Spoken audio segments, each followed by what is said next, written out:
La prostitució als voltants del Camp Nou sembla que està disminuint amb la nova ordenança. Avui veurem què passa en aquesta zona quan es fa fosc i parlarem amb un transsexual perquè ens expliqui com afecta la normativa a les prostitutes. Fa només 7 mesos aquest era l'aspecte del Campus Sud. L'any passat la Guàrdia Urbana hi va arribar a comptar 200 prostitutes en una sola nit. Amb la nova ordenança que s'aplica des de l'agost, el grup s'ha reduït molt.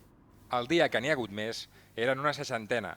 Nosotros paseamos mucho por aquí y se veía mucha más prostitución que ahora. Ahora interviene mucho la policía y que no se ve, por lo menos un 95% ha bajado.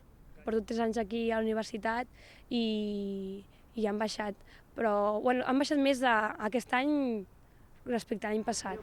La Guàrdia Urbana sanciona les prostitutes amb multes d'entre 100 i 300 euros i els clients en poden pagar de 1.000 a 1.500. A les Corts, en un mes i mig, només s'han denunciat 2 dones i 18 consumidors, mentre que en el mateix període de l'any passat no es va denunciar cap prostituta i només 9 clients. La normativa actual persegueix sobretot els demandants de sexe, però igualment elles en surten molt perjudicades. Estamos viviendo de un día te va a hacer nada como hoy. Mira, lleva horas y horas, más de 5 horas, sin ni un duro en mi bolso.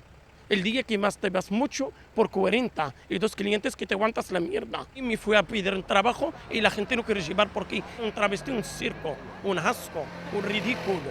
Entonces, ¿de qué vamos a trabajar? L'Agència per a l'Abordatge Integral del Treball Sexual destina 1,5 milions anual a donar sortida a aquestes dones i transsexuals. En aquests moments estem treballant a diferents programes. Penseu que aquestes persones estan en situacions de molta vulnerabilitat, el seu origen és molt divers, el seu nivell cultural, de formació. Per tant, fem programes bastant a mida, alguns més bàsics i els altres més avançats. Gràcies a aquests programes, durant el 2012 han trobat feina a tota la ciutat 112 prostitutes.